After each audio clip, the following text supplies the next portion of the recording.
Hello everyone, we are now at Nanjing GS-mach. Now we are going to show you a very advanced technology for 3D printer filament line. We are using the 4-color multicolor extrusion. So together we use 4 sides of single screw extruder. You can see this is 1, 2, 3, 4 extruder, and with 4 different color master batch feeder. So that in the cross section of the filament, it will going to have the 4 color, and the co-extrusion through the die head. It will be able to manufacture the multicolor. You can see, for example, this is one filament line we made.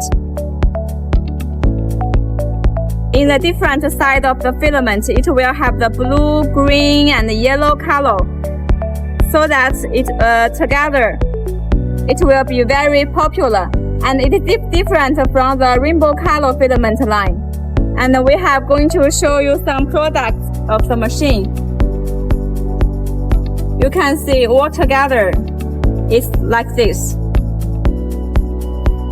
Many European countries' customers are very interested in such kind of multicolor filament line. If you are interested, you can come to ask us.